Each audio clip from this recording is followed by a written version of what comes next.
Hey Defenders, welcome back to our channel. So today I have a very special guest with us. He is Pradeep, and the interesting thing about Pradeep is he has close to around 2+ decades of cybersecurity experience. Imagine 20 years of cybersecurity, pure play cybersecurity experience. And the interesting thing is he has been around say 60% of his time spent around AppSec and DevSecOps, and majority of other time spent on governance risk compliance. And today I had an opportunity to invite him to pick his brains and share his experiences around compliance, specifically little around DPDPA.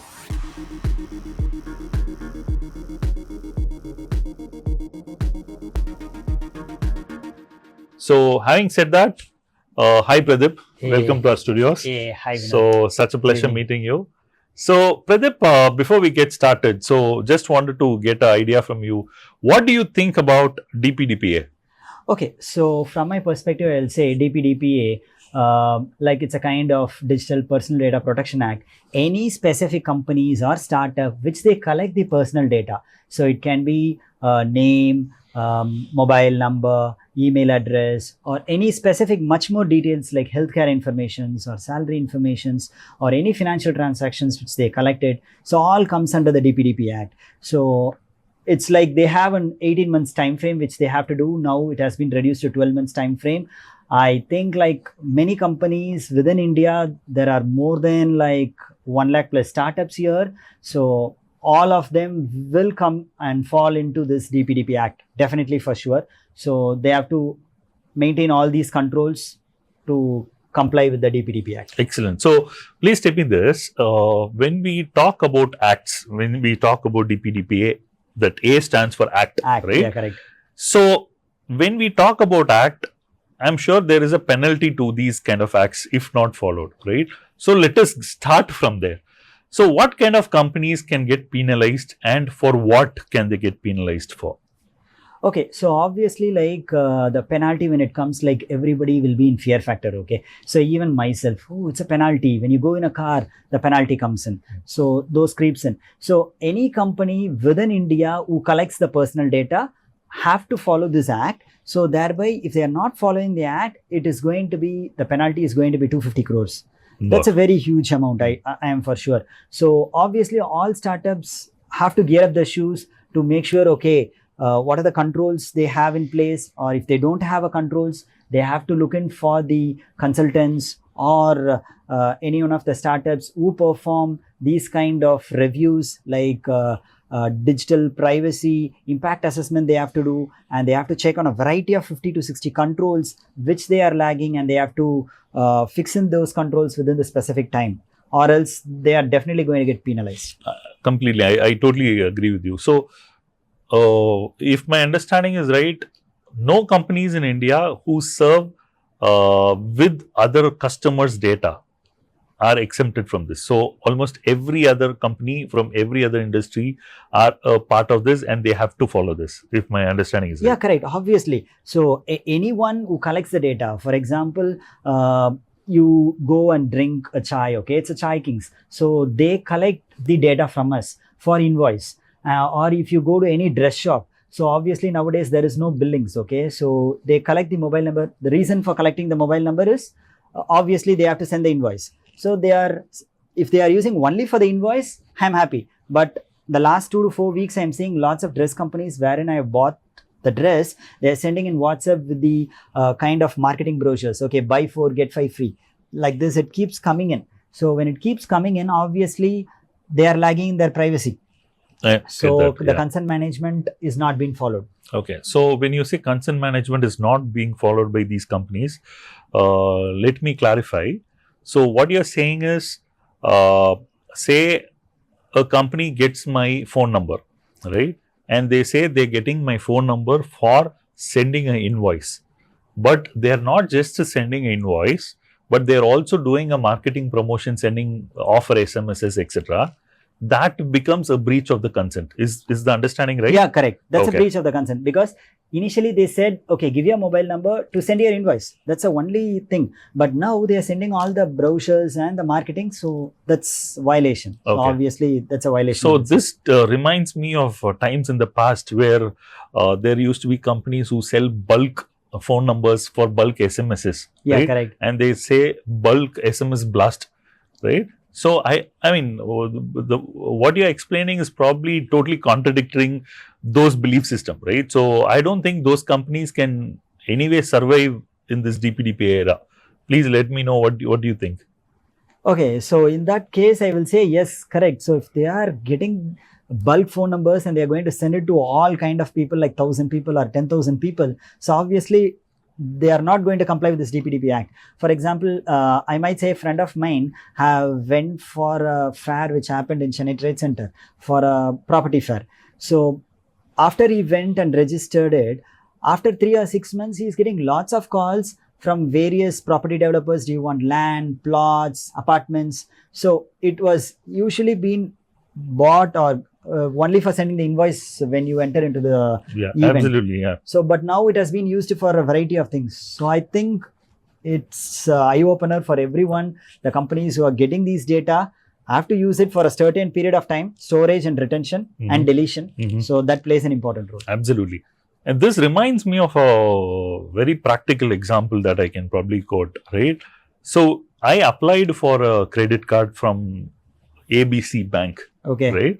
And the interesting thing is, as soon as I applied for this credit card from this bank, I started getting calls from other banks, right? And they're all pitching in with the different offers and different features that the credit cards are giving. But I was wondering how the other companies already knew that I am right now seeking for a credit card, right? Which means there is some kind of a data leak that's happening, or someone is doing, I mean, the consent is not probably utilized right. Yeah, correct. As you have said, so they get the data from a set of bank, whichever you would have went for ABC Bank, you need a credit card. So that data would have been leaked. So that's the reason it goes to all other banks in the next 3 to 6 months. So, and people start getting calls. Absolutely. That's, I will say so to my, if my understanding is right, every company in India has to start working towards their DPDPA journey, if my understanding is right. If they are touching customers' data, they have to do it. Yes, you're absolutely right. Wherever you go, for example, morning you go for a gym, and then you go to a petrol bunk, or next you go to any dress shop, wherever you go, or you go to a hotel. So in all these places, wherever you give your minimum data, it's the mobile number. Using that, obviously they will reach out to us. So every company or every startup, I would always say, they have to comply with this DPDP Act. Okay. So I think in the next few years, India can possibly expect a good change with the respect to how these consent is managed. Yeah, absolutely. So as this is going to be a very strict policy, as all startups have to comply with this DPDP Act, it's obviously like what they have to do is they will have a second eye. Okay, if they are not following, they obviously the data principal or the clients have every rights to raise a request, or it becomes a rights for that, and thereby okay, I say like my data is lost, or they are not following the consent. So they will always have a pattern. Okay, we have to follow these process in accordingly.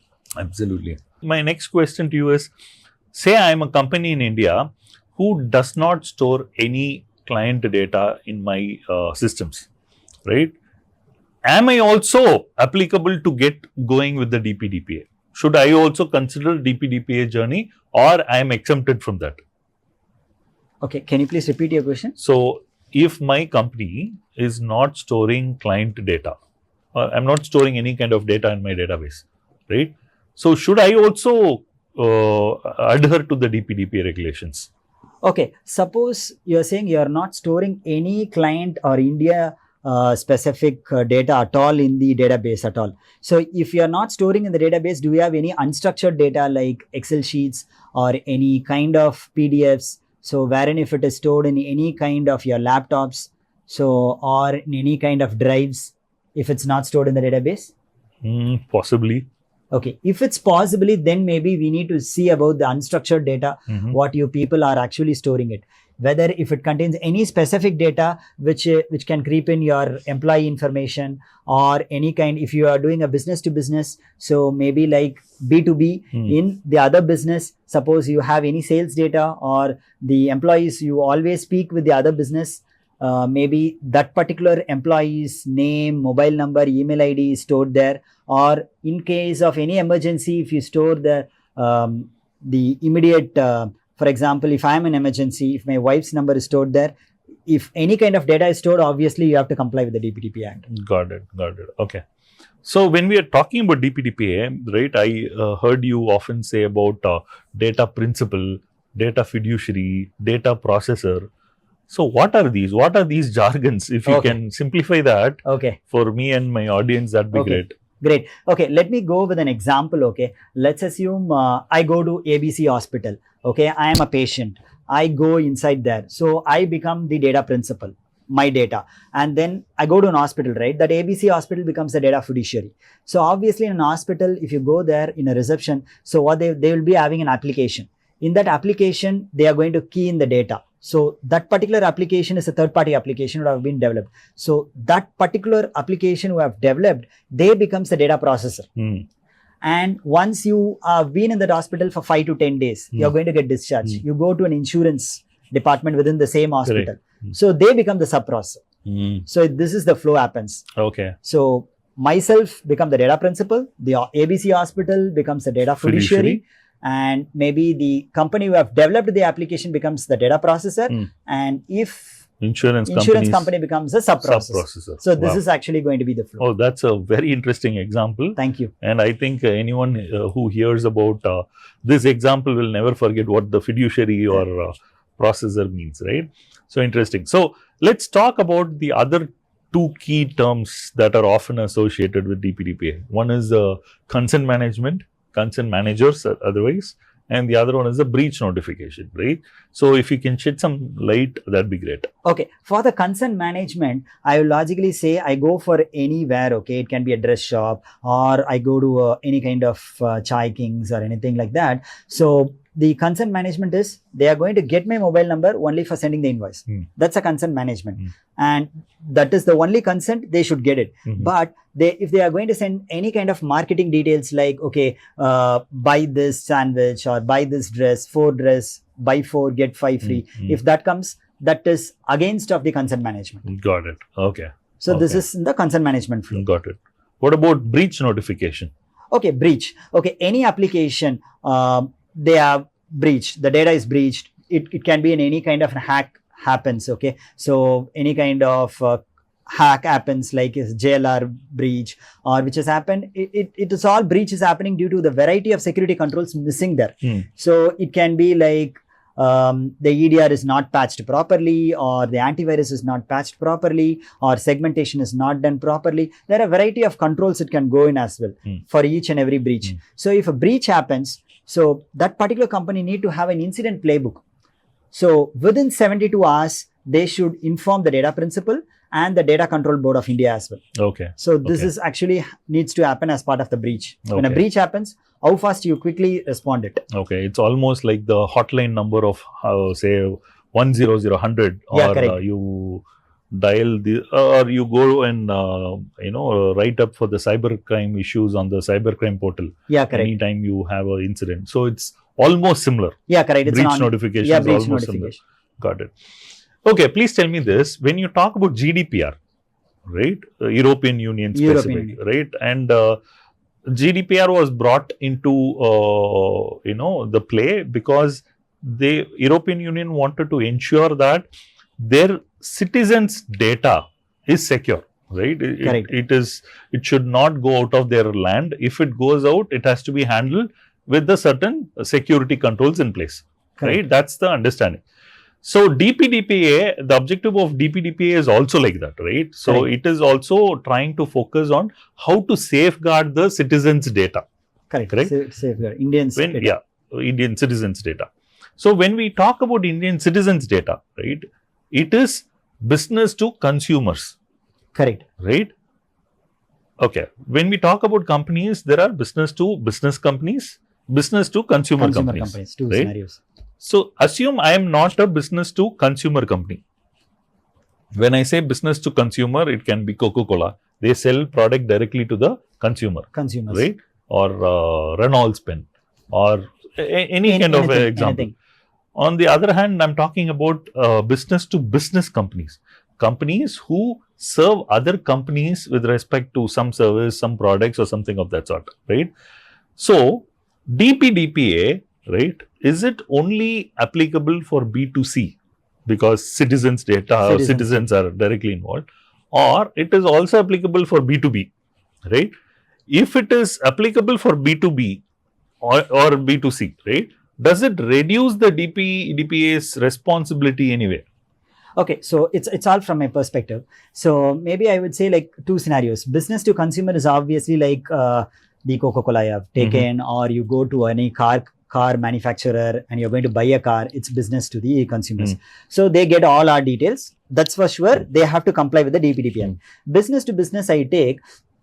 Obviously, you might think I do one business, you do one business, business to business. So we interact on a daily basis. So maybe like, since I interact with you and your employees data will be available. It can be the email ID, your phone numbers, so all those stuff. And maybe your customer leads data also, you can send it to me, or I will be sending it to you. So those also considered to be the personal data as well. Got it. Okay. So when it is going to get leaked, so it is breach notifications have to come into place. So B2B also, from my perspective, it should come into effect for the DPDP Act. Got it. Okay, say in a company, any typical company, there are multiple departments. There is HR department, there is IT department. For talking about a bigger company, they have IT security department and so on, right? So, if a company has to get complied with the DPDPA, or they start their roadmap about implementation of DPDPA, their journey, which department is responsible for ensuring DPDPA is progressing? Is it going to be legal department or what? Okay, it's a very good question. So I would say like each and every department plays a very important role. So maybe like you take ABC company. So HR department gets all the resumes. Okay, and during onboarding, like they get the details of the particular employee, maybe bank details for processing the salary, and maybe the PAN details, and maybe the Aadhaar details. So they get all these details, and when they get all these details have to be stored in some place, obviously in an application.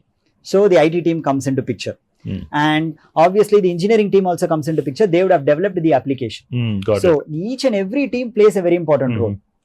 Suppose if the HR team outsources this work to some other vendor, so they become the processor actually. They also becomes responsible. So from my perspective, I'll say each and every department is responsible for this particular DPDP Act. But maybe like they need to form a core team wherein like the single point of contact from each team should be responsible, and they have to put in all the controls. Okay. HR team have to store all these data.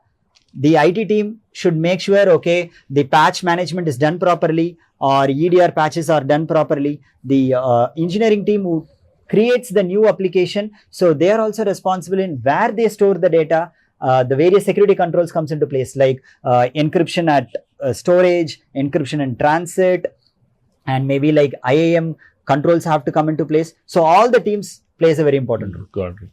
So if my understanding is right, there is no specific team who's responsible. It is it's not just particularly for IT security team or IT team or HR team, but it is by everyone. Yeah, correct. It's a responsibility. It's a shared responsibility. Correct. It's a shared responsibility across all teams. Each and every team plays a very important role. HR team plays, IT team plays, and physical security team plays. Who is the person who will drive this? Is it going to be a CISO or a SOC analyst or a DPO? Who would be the... Okay, I would say like DPO is responsible for this. So I would say like for big companies, they need to have a particular role called DPO, Data Protection Officer. So they would be held responsible. They should directly report to the board of directors or CEO. So thereby like they make sure they have this policy in place and controls in place, and they are the core responsible when a breach happens. So they will be in the hot seat. Got it. So can a CISO, say in large organization, I understand you have to have a dedicated DPO, right? Data privacy officer. But say small companies or small and medium scale companies who can't afford to have a DPO, say the company itself will be 10 employees. How can I have one employee just as a DPO? Right? Correct. So in that case, what is the way out? Can a security person do a DPO role as well, or how does it work? Okay, so it's from my perspective. So for example, we have 10-member team. So 2 are HR folks, and maybe like 4 is technical folks, and 2 maybe legal team, and 2 maybe interns, let's assume. So in those 4 people, they should select a single point of contact as a DPO. So you can play that role, and suppose if they don't have time, maybe they can outsource this work to a third-party vendor who can perform the role of a DPO. But this particular one resource single point of contact, he can play a role of a DPO, but most of his tasks, if he is not able to do, he can outsource this to the third-party vendor. So they can do all those controls, control checking or policy creations and all those stuff. And any breach happens, this particular resource from this company, he will be in the hot seat. Okay. Handling with the vendors. Got it. So your DPO is specifically, it's obviously a designation, but if there is no designation in a company called a DPO, that role can be played by other team members. Yeah, other team members. It should be a combination of some technical knowledge and legal as well. Okay. It will be a value add as well. Got it. So to what I understand, someone who's from the security team necessarily need not do the DPO because it can have a maker and a checker conflict. Right? Correct. So I think it is better to have people who are not having overlapping controls as a DPO. Correct. As you said is correct. So suppose if any one of them from the cybersecurity team comes, so you will obviously will know like what are the controls they are in place, what are the controls not in place. So it's better to have a resource who has not technical knowledge, but not from these teams. Got it. Okay. And maybe another quick question. See, we come from a very conservative country, Correct. right? And having said we come from India, conservative country, and DPDP is directly for India, we feel bad or we feel guilty to publicly announce the world that we got breached, we got hacked. Correct. Say, and also another scenario is, say there is a bank. Multiple times I've seen this. Say I use a particular bank, okay? Say if I get to know a news on the TV or the internet that that bank was breached by hackers, what would I do? I would immediately run towards the ATM or try all possible means to transfer the funds from there or withdraw all the funds, whatever I have. Right? Correct. Because we are coming from a very conservative mindset. So it directly impacts the business of the bank. May it be bank or fintech companies or non-banking financial companies. So these kind of scenarios, we are still not mature to announce the world that we've got breached, right? Correct. So how do you think after DPDP comes in place in effect, the breach notification, how do you think the companies or businesses would take it seriously? Because even companies, even businesses don't want the world to know that they have got compromised. If I have seen multiple dark web leaks about companies with their username passwords available as a data leak. Right? But the company simply denies the fact that they've got compromised, either because they don't know that they got hacked, correct, or they don't want to disclose about it. Right? So what do you think about the mental thought process behind the breach notification, especially having said we have come from a conservative country? Okay, I can say like there are only 2 kinds of people here who knows they are hacked. Other set of people, they don't know they are not hacked. But in some way or other, you might be hacked. So maybe in the breach notification perspective, I do agree. We are coming from a conservative country. So since the act will come into place, so obviously as per that policy, so all the companies have to accept, okay, they are hacked and inform all the customers or the data principals stating that within the 72 hours, they have been hacked. And maybe like the controls level, like maybe like if ABC is hacked, maybe as you said, people can transfer the money or they can change the passwords or a variety of controls which the individuals can do. But this coming into picture, maybe since this is a new one for the entire India, so breach have to come into picture, so people at least will be aware of. Got it. So maybe having said, we spoke about a variety of very interesting topics, right? But say I have to get started, right? And I'm a small company, maybe I'm a 5-member company or a 10-member company, right? When I talk to my friends who are running very small companies like kitty shops, right? They ask me, Vinod, I am just a 5-member company, right? Do I also have to go with the DPDP norms? Yeah, it's an excellent question. Everybody will think that, okay, I'm just a 5-member company. No, it's not the size of the company.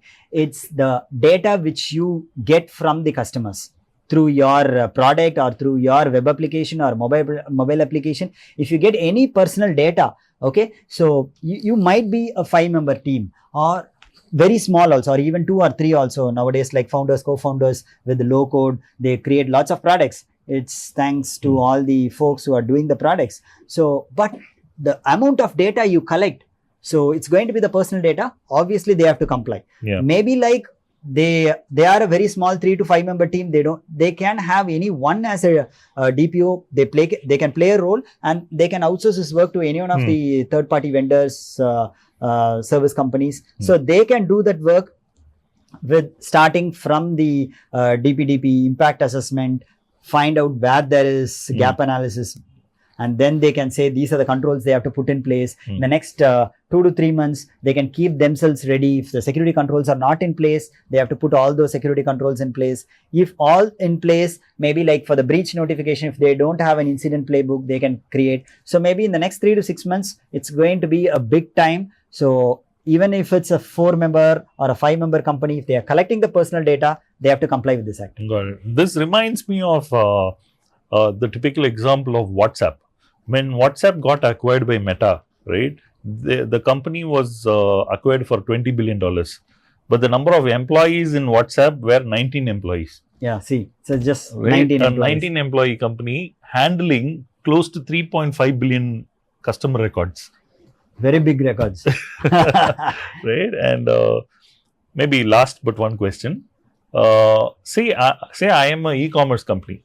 Okay, I get the data or PI data of end users who enter in or key in their data on my e-commerce, which is quite understandable. Quite understandable. But talking about applications which are generic in nature, like ChatGPT or these kind of AI, right, which is more like a chat prompt, chat system. Chat system.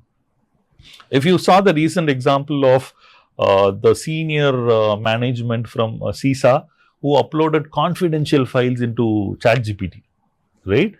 So, can you please tell me if DPDPA would apply for these kind of scenarios as well, right? Because it's confidential client data or PI data, not loaded into the typical CRM, ERP, Salesforce or any such e-commerce platform, but a ChatGPT kind of a platform.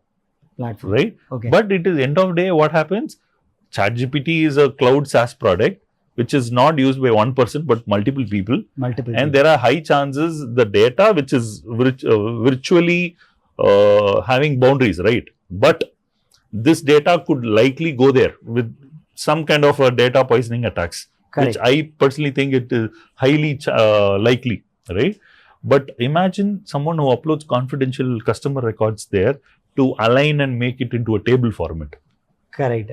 Right? So, does DPDPA have something to do with this, or these are areas that is new for DPDPA, or DPDPA is evolving for addressing those kind of AI related data analysis? Okay, so from my perspective, I would say like I will always ask wherever I go, like please don't upload any sensitive information into your chat GPT or whichever platform it is, Gemini or any other thing. So I would suggest if they're not supposed to upload any critical information over there. Maybe they can Absolutely. ask the details, get the details. Suppose you want to know what are the various controls, okay, get those controls. Or you want to read something new like related to quantum cryptography, type and get it. So my suggestion would always be don't key in all your key confidential information over there to build some kind of documentation or PPT. Don't do it. Maybe like this is not at all acceptable, I will say logically. Maybe in future, maybe it can come into effect also. They can add one of the controls into DPDP. But somehow, like since this is a chat GPT or any other Gemini or any other AI products, so I'm not sure like how, if it is stored or uploaded those details into that particular product, how are we going to delete it? So deletion is actually not possible since it goes into various cloud and it can be in the US cloud or any other cloud as well. So okay, so the last question, Pradeep, so I'm going to leave you after this. So say LinkedIn or Facebook, right? These are huge companies and their application is GDPR compliant and likely will become DPDP compliant as well, right? When I say that, they give us the power to delete a portion of our data on this application or the entire record about me on the application. For example, I have the option to close my Facebook account or remove or delete all my data from my Facebook account. They give that option. They also let me download all my data from Facebook and then delete it also, right? Which is amazing, right? And LinkedIn, they also give you option to close down your account, right? It gets closed. Say you close your Facebook account, it gives you 30 days or 60 days time, beyond which they automatically initiate the closure, right? But my question is, what if, right? I don't know. I'm just being hypothetical here. What if they only do a soft delete on the upper layer where the visuals say it is deleted? And what if it is actually not deleted and the backup copy with the company still holds the confidential data?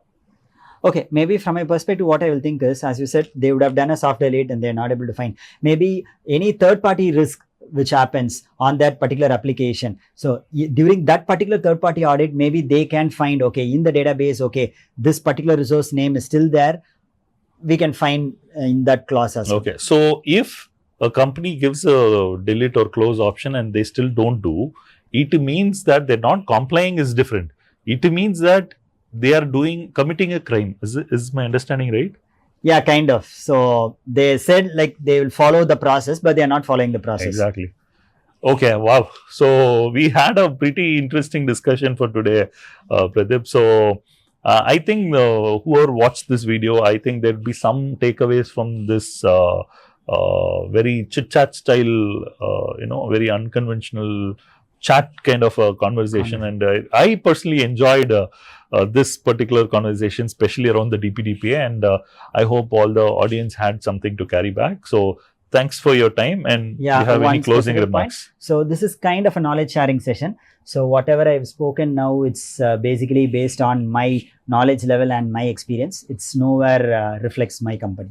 Absolutely, absolutely. And Pradeep has been very generous about doing not-for-profit support for organizations like OWASP or null chapters, where there's absolutely the only intent about these kind of chapters is to ensure awareness is spread across. Yeah, right. Correct. So keep up your wonderful work, Pradeep. All the very best. Do good. God bless. Thank you very much. Thank you. Thank you.